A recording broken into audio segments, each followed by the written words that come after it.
Hey guys, तो आज की वीडियो में हम बात करने वाले हैं मार्वल के टॉप 10 मोस्ट पावरफुल विलन्स के बारे में विदाउट एनी पावर अप्स, यानी कि थैनोस बिना इन्फिनिटी स्टोन या गॉटलेट के, मैलेकिथ बिना रियलिटी स्टोन के और रोनन बिना पावर स्टोन के।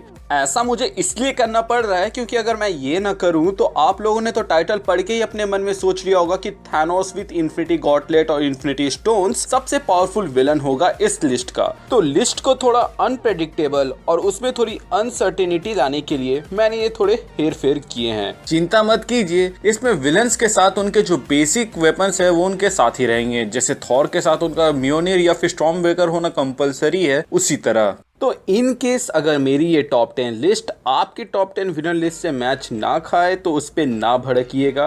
आई respect your opinion even though अगर आपके हिसाब से most powerful villain Justin Hammer ही क्यों ना हो। सो दैट बीन सेड, बिना किसी स्पॉन्सर के चलिए शुरू करते हैं। Number 10, Aldrich Kylian.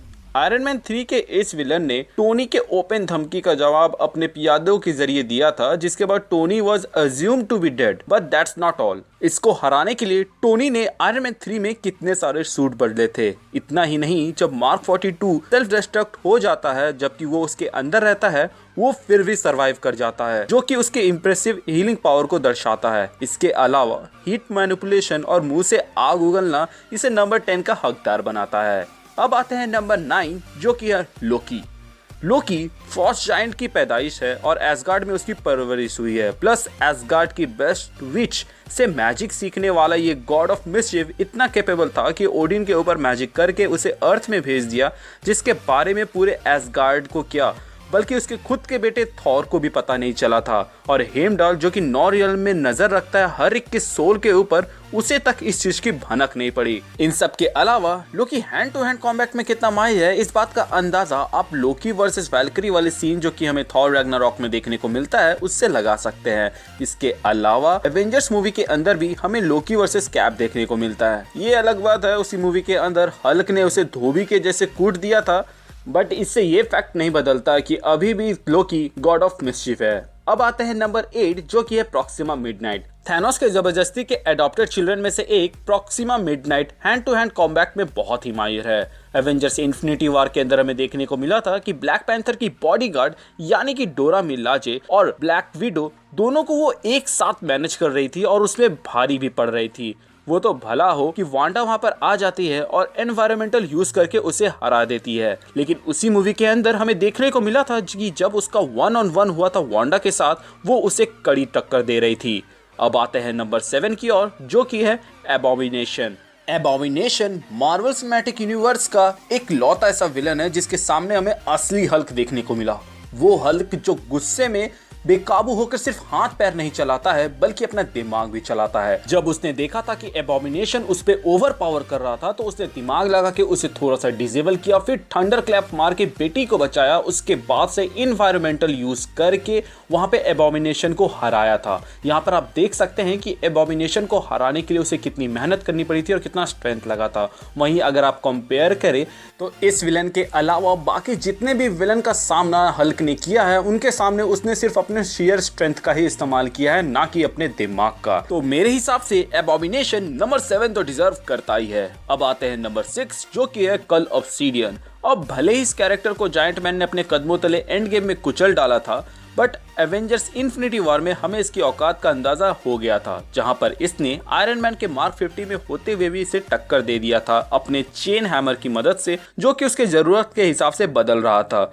वो तो भला हो वोंग का, जिसने पोर्टल का इस्तेमाल करके उसे कहीं और भेज दिया, वरना फाइट तो और भी दिलचस्प होती। एंड अगर आपने ध्यान दिया होगा तो जब हल्क ने थैनोस पर हमला किया था तो चिल्ड्रन ऑफ थैनोस में से सिर्फ यही एक लौता था जो उससे भिड़ने के लिए आगे आ रहा होता है, लेकिन इबॉनिमो उसे वहां पे रोक देता है, क्योंकि हमारे लिस्ट का अगले पायदान यानी कि नंबर 5 का हकदार है। जो कैरेक्टर अर्थ में आकर अर्थ के 2 बेस्ट मैजिशियन की पुंगी बजा दे, वो है इबॉनिमो। इनफैक्ट सॉर्सरर सुप्रीम, जिसके पास one of the most powerful element in the whole Marvel universe यानी कि टाइम स्टोन होते हुए भी उसे हराकर बंदी बनाकर वहां से ले जाए, वो निसंदेह 5th पोजीशन तो डिजर्व करता ही है। अब आते हैं नंबर 4th पोजीशन पे, जहां पर हेला राज करती है। हेला, जिसने ओडिन को यह साबित किया कि थारी छोरियां छोरों से कम नहीं हैं और नारी सशक्तिकरण का लाज बचाते हुए मेल डोमिनेटेड विलन लिस्ट में अपनी जगह बनाई। आते ही म्योनिर को डिस्ट्रॉय करना और एसगार्ड की एयर एंड ग्राउंड फोर्सेस को सिंगल हैंडेडली हरा देना, ये अगर कम पड़े तो मैं आपको याद दिला दूं कि थॉर ने ये खुद को बोला था कि दीदी हम तोहरा से ना सकब, और डब्ल्यू की तरह सर्टर को पास देकर जंग के मैदान से वहां से अपने लोगों को लेकर चल दिया था। ऐसा उसने इसलिए किया था क्योंकि वो एक राजा है और उसे एहसास हुआ था कि एसगार्ड कोई जगह नहीं बल्कि उसके लोग हैं और अपने लोगों को बचाना किसी भी राजा के लिए फर्स्ट प्रायोरिटी होती है, चढ़ते वो राजा थैनोस था हो, क्योंकि थैनोस की जब जान पे पड़ाएगी तो वो अपना पराया कुछ नहीं देखेगा। और ये चीज हम लोगों ने एवेंजर्स एंड गेम के ऊपर भी देखा था, जहां पर उसने सबके ऊपर सीज फायर करने का ऑर्डर दे दिया था। तो इसी के साथ वो नंबर 3 का भी हकदार होता है क्योंकि वो इतना निर्दय है। प्लस ये एक ऐसा विलन था जिसके सामने हल्क सिर्फ एक छटपटाता बच्चा लग रहा था और थॉर बेबस। इनफैक्ट एवेंजर्स एंड गेम में द बिग 3 यानी कि कैप, टोनी और थॉर से वो अकेला लड़ा था बिना किसी एड ऑन के, सिर्फ अपने स्वॉर्ड के साथ। And the most powerful females यानी कि वांडा और कैप्टन मार्वल से भिड़ने के बाद भी वो लास्ट तक खड़ा रहा था। इन्फिनिटी स्टोन्स मिलते ही उनके इस्तेमाल करने का तरीका देखे तो आपको उसके एडेप्टिबिलिटी का अंदाजा हो जाएगा। जिस तरह थानोस वर्सेस डॉक्टर स्ट्रेंज के फाइट सीक्वेंस हमें देखने को मिले थे, ऐसा लग रहा था मानो उसे बरसों का तजुर्बा है इन्फिनिटी स्टोन्स यूज करने का, जिससे आप अंदाजा लगा सकते हैं कि वो आसपास के हिसाब से कितने अच्छे से अडेप्ट करता है। इसके अलावा इबोनी मॉ, कल ऑब्सिडियन जैसे कैरेक्टर्स जिसे सर्व कर रहे हो, जिसके नाम का खौफ पूरे यूनिवर्स में हो, जो चीज हमें गार्डियन ऑफ गैलेक्सी मूवी के जरिए पता चली थी और जिसे रोकने के लिए अर्थ के सारे माइटीएस्ट हीरो एकजुट हुए हो, उसे हल्के में लेने की गलती तो नहीं कर सकते हैं। अब आते हैं नंबर 2 पे, जो कि है ईगो द लिविंग प्लैनेट, जिसके एक अवतार ने तो अपने पावर सोर्स से कोसों दूर होने के बावजूद सॉवरेन्स के फीट को एक ही झटके में खत्म कर दिया था। अपने ओरिजिनल फॉर्म में जाते ही हमें पता चलता है कि वो एक कॉस्मिक लेवल का पावर मैनिपुलेशन कर सकता है क्योंकि वो एक सेलेस्टियल है और अभी तक फेज 3 के एंड तक हमें सिर्फ यही इकलौता सेलेस्टियल दिखाया गया है। इसके अलावा हमें सिर्फ एक सेलेस्टियल का कटा हुआ सर दिखाया गया था। कहने को तो ये एक स्मॉल गॉड है और इसने क्विल को इटर्निटी तक के दर्शन करवा दिए थे, जो कि मार्वल कॉमिक्स के अंदर मोस्ट पावरफुल बीइंग्स में से एक है। ये एक प्लैनेट साइज का कैरेक्टर है और बात करें इसके कांडों की तो मुझे नहीं लगता कि एमसीयू में इससे बड़ा शौकीन आदमी कोई होगा जिसने अनगिनत प्लैनेट में अपना खाता खोला, बल्कि उस प्लैनेट को भी खत्म करने का इंतजाम कर रखा था एंड शुरुआत भी हो चुकी थी। बट भला हो गार्डियंस ऑफ गैलेक्सी का जिसने उन्हें शुरुआत में ही रोक दिया, वरना अर्थ में जो शुरू हुआ था उसे शायद ही कोई एवेंजर रोक सकता था। तो अब आते हैं नंबर 1 विलन पे विदाउट एनी पावर अप, जो कि है सर्टर। सर्टर जिसकी नियति ही थी एसगार्ड का खात्मा करना। मुझे मालूम है कई लोग सोच रहे होंगे सर्टर जिसे थॉर ने थॉर रैग्नारॉक में आराम से हरा दिया था, तो मैं आपको बता दूं कि थॉर ने जिसको हराया था वो सर्टर का वीकेस्ट फॉर्म था, जिसका कारण था ओडिन, क्योंकि उन्होंने सर्टर का पावर सोर्स ही ले लिया था जो कि था इटर्नल फ्लेम। कई लोगों को ऐसा लगता है जैसे कि इटर्नल फ्लेम कोई रेलिक है, जैसे कि कास्केट ऑफ विंटर्स, बट ऐसा नहीं है। एज एमसीयू का जो इटर्नल फ्लेम के बारे में साफ कहा गया है कि वो एक मिस्टिकल और कभी ना बुझने वाली अग्नि है जो कि फायर डेमन सर्टर की शक्तियों को होल्ड करता है। इतना ही नहीं, मूवी के स्टार्ट में सर्टर कहता है एक बार मैं इटर्नल फ्लेम से मिल जाऊं तो मैं अपने असली फॉर्म में आ जाऊंगा। ऐसा नहीं है कि वो कोई एड ऑन या पावर अप या फिर कोई रेलिक है, बल्कि वो सर्टर का काइंड ऑफ आर्क रिएक्टर है। और जब वो अपने फुल फॉर्म में था तो आप देख ही सकते हैं कि वो कितना विशाल था। अगर वीएफएक्स डिपार्टमेंट की माने तो वो ऑलमोस्ट 4 किलोमीटर लंबा है और हमें ये तक नहीं मालूम है कि ये उसकी लिमिट है, क्योंकि उन्होंने कहा था कि हमें ऐसा कहा गया था कि 4000 मीटर तक बड़ा उसे बनाना है, जो कि एसगार्ड के ऊपर खड़ा होकर उसे डिस्ट्रॉय करने लायक तक बन जाए।